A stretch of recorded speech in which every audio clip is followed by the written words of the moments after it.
अस्सलाम वालेकुम। कैसे हैं आप सब? अच्छे हैं ना?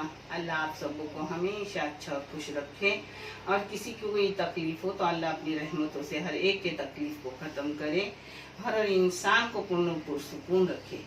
आज मैं बना रही हूँ वेज तरकारी, जिसको घेवड़ा कोकन में बोलते हैं और इधर पापड़ी भी बोलते हैं और फरस भी बोलते। मैं आपको दिखा रही हूँ जिसको क्या बोलते हो, आप कमेंट करके मुझे बताना। हमारे इधर घेवड़ा बोलते हैं, घेवड़ा कोकन में इसको घेवड़ा बोलते हैं, मगर सब्जी वो ये है। ये देखो, मैंने आपको अक्खी रखी हूँ दिखाने के लिए, क्योंकि किस किस की जबान अलग अलग रहती है। जिसके लिए ये घेवड़े के धो धा के अच्छे से साइड से वो जो दौड़े रहते वो निकाल कर इतने इतने इतने टुकड़े करके रखी हूँ। जिसके लिए 2 छोटे छोटे प्याज है, 2 मीडियम साइज के आलू है, 1 बड़ा सा टमाटर है जिसका मैंने जूस निकाली हूँ, ये लेमन है जो ऊपर से डालूंगी। आपको नहीं चाहिए तो मत, खट्टा नहीं चाहिए तो मत डालो, नमक तो हर चीज में जाता है। 1 कड़ी पत्ता है जो बगल में डालूंगी। ये है लाल मिर्ची बेडगी पाउडर, ये है काली मिर्च, ये लाल मिर्ची बेडगी पाउडर है 2 चाय की चम्मच, और ये काली मिर्ची पाउडर है 1 चाय की चम्मच। ये जीरा पाउडर है छोटी चाय की चम्मच। ये धनिया पाउडर है छोटी चाय की चम्मच। ये हल्दी पाउडर है 1 चम्मच चाय की, और ये हींग है 2-4 चुटकी। ये है बड़ीशप, मेथी दाना, कलौंजी, जीरा और राई, ये सब मिक्स किया रहता है मेरा, जो एक छोटी चाय की चम्मच से भी छोटी चम्मच है, भर के लेती हूँ। और ये 1 चाय की चम्मच अदरक लहसुन का पेस्ट है, और ये टेबल स्पून 3 दही है। अगर दही आपको घर में ना हो तो आप छोड़ सकते हैं, मलाई ऊपर की डाल सकते हैं, ऐसा चलता है। और ना भी हो तो भी अपना आमचूर थोड़ा, नहीं तो खटाई के लिए लेमन तो होता है, चला लेते हैं। अब इसको बागा रही हूँ, मैं आपको दिखा रही हूँ। आज सिर्फ वेज होगा घर में, जिसके साथ ये मिर्ची काट के रखी हूँ, इसको थोड़ा वेनिगर और नमक लगा के रखी हूँ। ये बेसन में तलूंगी, यानी रोटी, ये दाल चावल हो गया अपना। आज पूरा दिन वेज होगा, यानी बच्चे भी वेज खाएंगे। ये मैंने आज राई का तेल इस्तेमाल कर रही हूँ, जिसको गरम ज्यादा करने का, धुआंधार करने का, यानी वो उसकी जो एक बू आती है वो आती नहीं। आज मैं राई का तेल इस्तेमाल कर रही हूँ।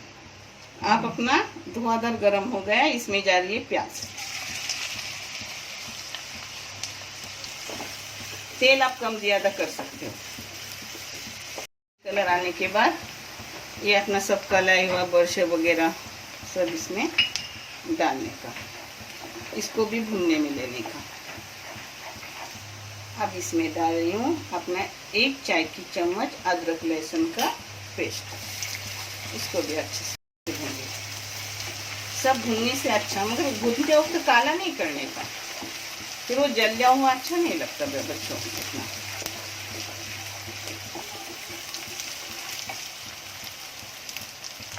अब हाथ से तोड़कर करी पत्ता डाल रही हूँ, यानी जिसकी खुशबू भी अच्छी आती है और बच्चे को पेट में जाता है। निकाल कर नहीं डालते, निकाल कर डालने से पेट में नहीं जाता।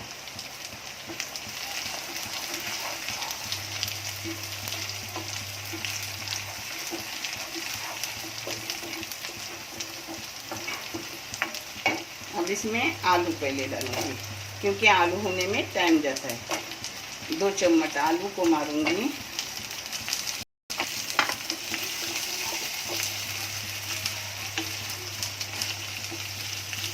इसको 2 मिनट सिर्फ ढक के रखूंगी,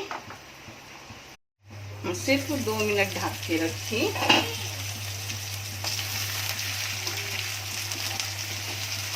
इसमें डाल रही हूँ अपनी काटी हुई घेवड़ा।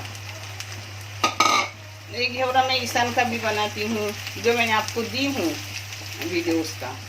इसको दूध का भी बनाती हूँ, नारियल के, वो भी मैंने वीडियो डाल दी हूँ। और आज मैं उसको और वेज बना रही हूँ। बहुत तरीके का और भी तिलकुट का बनाती हूँ, वो भी दिखाऊंगी। बहुत तरीके का बनाती हूँ। ये अपनी सेहत के लिए भी अच्छा और खाने में भी अच्छा लगता है। इसमें अब नमक डाल रही हूँ, नमक हस्बे डालता। हाँ, इसमें जाएगी जो मैंने आपको सब मसाले दिखाई, वो सब मसाले जाएंगे।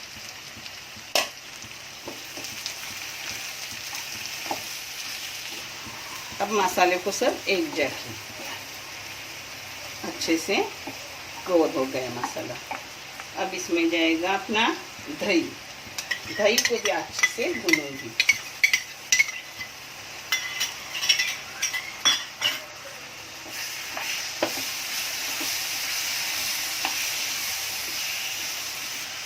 अब इसमें बड़ा सा टमाटर अपना, उसका मैंने बारीक मिक्सी में की, वो डालूंगी। इसको भी एक जगह करूंगी और अपना बारीक गैस करके ढक के रखूंगी 5 मिनट। फिर 5 मिनट के बाद मैं आपको दिखाती हूँ। अब बारीक गैस करके इसको 5 मिनट ढक के रखूंगी। ये देखो 5 मिनट हो गए। अपना यहाँ सब टमाटर का मसाला वगैरह अच्छे से ऊपर से कोटिंग हो गया है, मगर अब गलने में टाइम है। तो अब इसमें थोड़ा पानी डालूंगी और बारीक गैस पे 10 मिनट के लिए रखूंगी, यानी मुकम्मल वो गल जाएगा। और अब मैं उसमें लेमन नहीं डालूंगी क्योंकि दही थोड़ा खट्टा है, तो मैंने और खट्टी चीज़ ज़्यादा बच्चे नहीं पसंद करते, तो आप खट्टा चाहे तो आप डालो। मैं लेमन नहीं डालूंगी, सिर्फ दही डालूंगी। अब इसमें थोड़ा, अगर घर में मलाई हो तो डालो, नहीं तो मलाई डालने की ज़रूरत नहीं है। होगी थी थोड़ी सी डालो। ये देखो 1 टेबल स्पून मैंने डाली, क्योंकि मेरे घर में ऐसी रहती है फ्रीजर में। अब इसमें पानी डालूंगी थोड़ा सा और 10 मिनट के लिए रखूंगी। मलाई ना डाले तो चलता है, मगर मैंने अभी दूसरी मलाई निकालने के लिए निकाला था डब्बा, तो उसमें से 1 चम्मच दे दी। इसमें पानी डाली हूँ। अब इसको 10 मिनट बारीक गैस पे रखूंगी, यानी अपनी मुकम्मल नरम हो जाएगा सब। वो मेरा अंदाज है, इसलिए मैं आपको पहले ही बता रही हूँ। अब इसको ढके रखूंगी 10 मिनट के लिए। देखो 10 मिनट में अपना तरकारी हो गई। अच्छे से आलू भी हो गया है और अच्छे से घेवड़ा भी हो गया। बहुत मज़ेदार लगता है। कोई ज़रूरत नहीं इसको इसमें झींगा वगैरह डालने का, ऐसे पका के खाओ, आपको भी अच्छा लगेगा। हमारे घर में हफ्ते में बदल के किया जाता है, कभी वेज कभी नॉन वेज, हर तरह होता है। अच्छे से सब। अब मैं आपको प्लेटिंग करके दिखा रही हूँ। ये अपनी वेज घेवड़ा आलू हो गया। आपको कैसा लगे कमेंट करके बताओ। बहुत बेहतरीन लगता है खाने में। आप करोगे तब आपको पता चलेगा। आप करते होगे, मगर मेरे तरीके से भी एक बार करो, इंशाल्लाह बहुत टेस्टी लगेगा आप लोगों को। और ये चैनल आपको पता है कि बच्चों की तालीम के लिए मैंने निकाली हूँ। इसमें जो भी साथ देगा इंशाल्लाह जज़ाए खैर उसको अता करेगी अल्लाह रब्बुल करीम। देखने के लिए बहुत सारा जज़ाए खैर, शुक्रिया। अल्लाह हाफिज़।